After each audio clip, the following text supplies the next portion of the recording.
Bonjour à tous, bienvenue sur François pour un nouveau débriefing. Nous recevons aujourd'hui le mathématicien Vincent Pavant, que vous connaissez déjà bien, et qui est aussi président de l'association Réinfo Liberté. Bonjour. Bonjour monsieur. Bonjour. Merci d'avoir répondu à notre invitation. Vous êtes associé à Maître Héringuez pour une plainte contre X, contre l'étude Comcore. Il nous a expliqué l'aspect juridique de cette procédure. Et c'est vous qui portez la critique scientifique qui, a-t-il regretté, se passe devant les juridictions et non plus sur le terrain habituel. Il y a une chose qui est particulièrement étonnante, c'est que vous aviez formulé beaucoup d'objections à cette étude et que vous n'avez pas eu de réponse, mais vous avez observé lors de la parution dans le Lancet en juin dernier que vos observations avaient été prises en compte. C'est bien cela? Oui, oui, alors effectivement, moi j'interviens dans l'étude Comcore quand il s'agit de défendre deux restaurateurs à Biarritz, effectivement, comme l'a rappelé Maître Ringuez. Et là, il me contacte en me disant, mais au fait, la raison scientifique pour laquelle on a fermé ces bars et ces restaurants, est-ce que c'est vraiment une raison qui est bien scientifique ou est-ce qu'il y aurait une contradiction à apporter, des remarques à faire sur cette étude? Donc en fait, à ce moment-là, moi je remarque qu'il y a des contradictions effectivement dans les chiffres qui sont présentés. Alors, c'est une petite astuce de mathématicien. C'était une contradiction dans le fait que, bon, je rappelle le principe de l'étude, hein, c'est vous avez ce qu'on appelle une cohorte de gens qui sont malades, une cohorte de gens qui ne sont pas malades, et donc vous les interrogez chacun sur leurs habitudes de fréquentation, de lieux sociaux, de déplacement pour aller au travail, covoiturage, le bus, transport en commun, etc., et évidemment la fréquentation des bars, des restaurants. Et vous essayez de voir, en comparant le nombre de personnes donc, qui vont dans les bars, les restaurants, selon qu'elles sont infectées ou pas, si manifestement il y a ce risque statistique, effectivement, d'être contaminé dans certains lieux plutôt que d'autres. Bon. Donc en fait, ce que j'avais mis en évidence, c'est que l'étude montrait que si l'on fréquentait les bars ou les restaurants, manifestement, d'après les chiffres donnés, il y avait un surrisque, un facteur 2, disons, dans le risque d'être contaminé. Et j'avais montré par un petit calcul très rigolo qu'on peut faire en quatrième quasiment, hein, voire etc. un peu avant, c'est que si vous fréquentez les bars et les restaurants, par contre, il n'y avait plus de risque de contamination. Donc, c'était quelque chose d'assez savoureux parce que ça voulait dire que si vous alliez au restaurant, ben, très vite après, il fallait aller dans un bar pour éliminer le risque. Et si vous allez dans un bar, très vite après, il fallait aller dans un restaurant pour éliminer le risque. Donc, c'était une contradiction qui montrait bien que cette étude statistique n'avait aucune valeur quant à la suspicion de fréquenter les bars ou les restaurants, puisque effectivement, quand vous faites ce genre d'études statistiques, en aucun cas vous ne démontrez une causalité, c'est-à-dire qu'en aucun cas vous démontrez qu'il y aurait effectivement un danger réel. Simplement, ça vous donne éventuellement l'idée d'aller chercher plus en détail les raisons scientifiques pour lesquelles il y aurait dans les bars et les restaurants des raisons supplémentaires de s'infecter.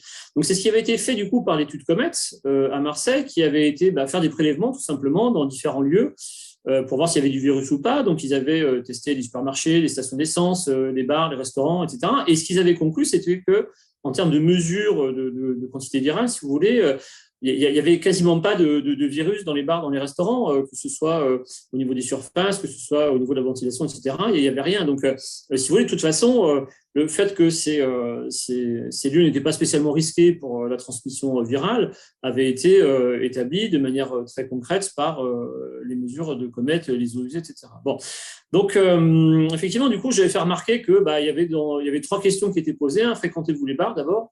Deuxièmement, fréquentez-vous les restaurants? Et troisièmement, fréquentez-vous les bars ou les restaurants? Et j'avais montré que si on reconstruisait fréquentez-vous les bars et les restaurants avec ces trois questions-là, on arrivait à une contradiction. Et donc, effectivement, l'étude a fait l'objet d'une demande de publication dans un. Alors, c'est une sous-marque du Lancet, Ouais. c'est Lancet Public Health. Donc, c'est la partie spécifique à la santé publique du Lancet. Bon. Et donc, effectivement, les auteurs ont bien été embêtés par ma remarque, effectivement, parce que quand ils ont soumis effectivement ça au Lancet, dans le supplémentaire immatériel, c'est-à-dire bon, la partie un peu détaillée dans laquelle vous mettez tous les calculs pour que les gens aillent voir un peu, eh bien, les deux questions relatives à la fréquentation des bars puis à la fréquentation des restaurants avaient disparu. Et de même que ces deux questions, dans la version du 4 mars 2021 de l'étude Comcore, avaient également disparu.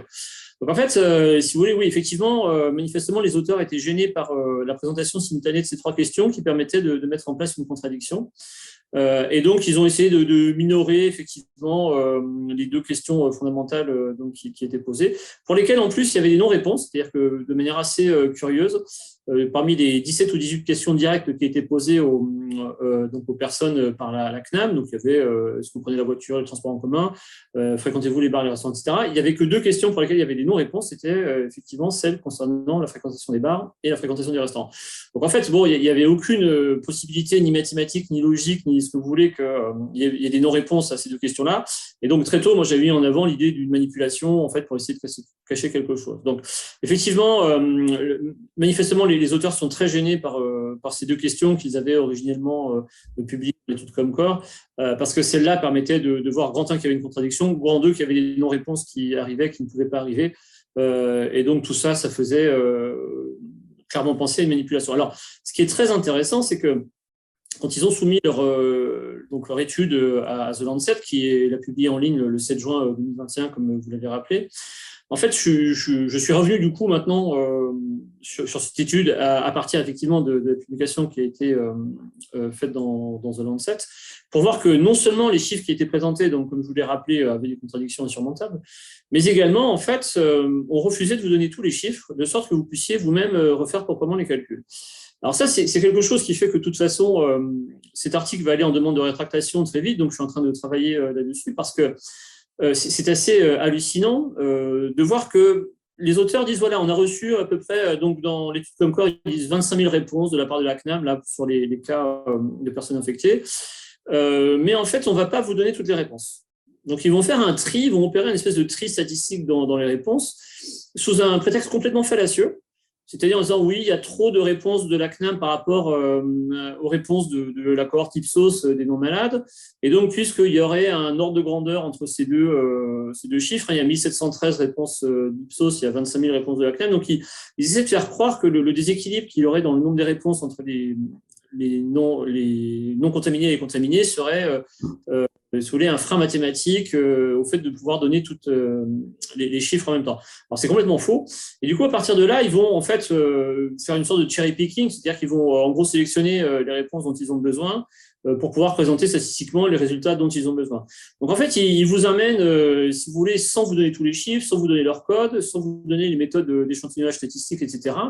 Ils vous amènent dans des calculs qui ont l'air savants, mais qui, en fait, sont pas grand-chose finalement, qui sont juste là pour essayer d'impressionner le lecteur, si vous voulez, sur la qualité scientifique des auteurs, mais qui en fait, effectivement, tentent juste de masquer maladroitement le fait que, objectivement, dans ces réponses entre la CNAM et Ipsos, on a choisi les réponses qui nous intéressaient.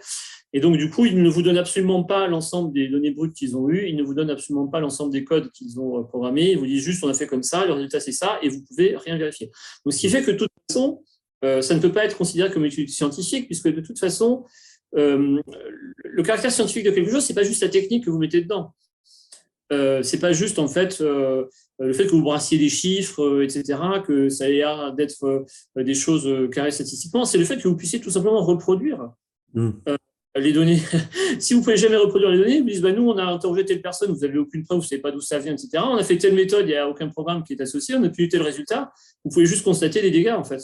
Et donc, c'est très simple de voir qu'effectivement, cet article-là ne peut pas, tel qu'il est donné, en fait, être publié. Et si, là, maintenant, c'est un petit peu le chercheur suspicieux, celui qui doute, parce que je rappelle que la recherche, c'est quand même le doute répété jusqu'à ce qu'on soit sûr qu'il n'y ait plus aucune contradiction. Et donc, on dit, si vous ne donnez pas les données et les codes qui vont avec, c'est que manifestement, vous avez quelque chose à cacher. Parce que c'est très simple aujourd'hui, encore si c'était il y a 70 ans, avec des techniques de reproduction, de publication qui sont très, très difficiles.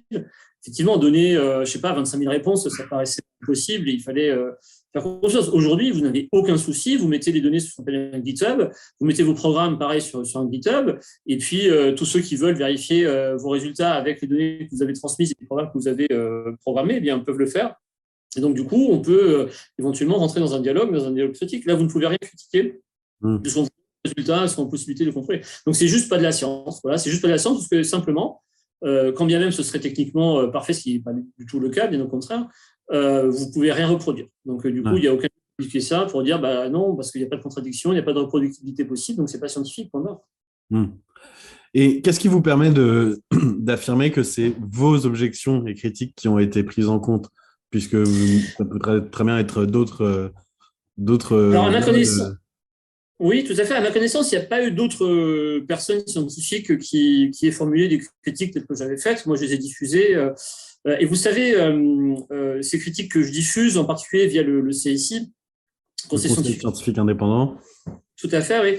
On a des preuves qu'elles sont quand même écoutées par les scientifiques, si vous voulez, un petit peu plus gouvernementaux ou plus institutionnalisés dans les administrations, effectivement, d'État. Puisque, alors, par exemple, là, moi, j'avais critiqué un truc tout bête qui était l'immunité collective. J'avais dit, de toute façon, un faux concept, c'est une chimère, etc. Et j'avais donné un contre-exemple via ce qu'on appelle le modèle de superspreader. Bien, figurez-vous que le 6 novembre, Dominique Costagliola, donc une des épidémiologistes connus, a repris exactement mes arguments pour dire que l'immunité collective, c'était peut-être quelque chose un peu trop simpliste, en fait, qui était issu pas forcément vérifiable et qu'il y avait peut-être effectivement des super spreaders qui permettaient de remettre en cause cette idée d'immunité collective et de R0 plus petit que 1 qui permettait effectivement de protéger un peu tout le monde. Donc en fait, oui, j'ai des raisons de soupçonner effectivement que l'air de rien, la parole, voilà, et quand vous voyez qu'effectivement, à partir du moment où j'avais mis en évidence la contradiction sur les trois questions et que deux questions disparaissent effectivement à la fois dans la publication, à la fois dans la nouvelle mouture de Comcore, bon, ça me laisse penser effectivement qu'il y a des gens qui ont regardé, qui ont tenu compte de ça. Je tiens à rajouter également que dans la plainte qu'on a déposée avec Réinfo Liberté contre le préprint du 28 juin 2021 qui instaurait à la fois le pass sanitaire et l'obligation vaccinale, on a bien vu que dans une nouvelle version qui avait été produite effectivement début septembre de ce papier, en fait, les auteurs avaient tenu compte des remarques pareil, que j'avais diffusées aussi ici et qu'on avait mis dans la plainte. Donc, j'ai des raisons de penser, même si, évidemment, messieurs Cauchemez et Fontanet, qui sont en général les deux leaders scientifiques de l'Institut Pasteur. De l'Institut Pasteur et des arts et métiers, en fait, qui en général, produisent ces articles-là, en fait, bon, ne me répondent quasiment jamais quand je leur ai des remarques. Mais voilà, moi, je vois une coïncidence, en tout cas, ça c'est sûr, il y a une coïncidence. Ouais. Et bon, est-ce que c'est un hasard? Bon, moi, je ne suis pas sûr de le penser. Ce que vous décrivez s'apparente à une véritable fraude scientifique. Est-ce que elle est réellement intentionnelle ou est-ce qu'ils ont navigué à vue? Quelle est votre position là-dessus? Vous dites c'est trop gros pour ne pas être volontaire ou... Oui, sur Comcore, par exemple, quand ils disent on ne peut pas vous présenter toutes les données parce qu'il y aurait une différence dans les ordres de grandeur, c'est faux, c'est vraiment archi faux. Enfin bon, donc il y a une intentionnalité derrière. C'est pas possible, effectivement, qu'il y ait aucune intentionnalité. Donc, ce qu'il faut savoir sur Comcore, par exemple, c'est que quand le décret du 29 octobre 2020 est pris, qui va justement instaurer la fermeture des débits de boissons, des restaurants, à l'époque, il n'y a absolument aucune étude. Et d'ailleurs, dans son avis, donc, je crois, de septembre 2020, quand le conseil scientifique va commencer à mettre en lumière l'idée qu'il faut fermer les bars et les restaurants, en fait, ils disent qu'il y a très peu d'études. Et par contre, eux, ils sont déjà d'avis de fermer ces bars et ces restaurants. Donc, quand le 29 octobre arrive la décision, en fait, il n'y a aucune étude qui est prise. Et donc, elle va être publiée le 18 décembre 2020. Castex va en parler chez Sonia Mabrouk en fait le 15 décembre 2020 en disant enfin la science rejoint le bon sens. Donc ça c'est suspect. C'est un peu suspect parce que la science rejoint trop facilement le bon sens de Castex. Je rappelle que le bon sens c'est d'abord de Castex et qu'on a déjà de toute façon effectivement des preuves par comète qu'il n'y a pas grand-chose à dire sur les bars et sur les restaurants au niveau de diffusion de virus. Donc pour moi c'est à partir du moment où la décision précède l'étude. Bon, vous pouvez plus, après, quand vous êtes membre du conseil scientifique, vous avez vous-même recommandé la fermeture des bars et des restaurants, bon, vous ne pouvez plus publier l'inverse, c'est plus possible. Là, il y a un conflit d'intérêt politique qui est évident, et donc qui fait que vous allez...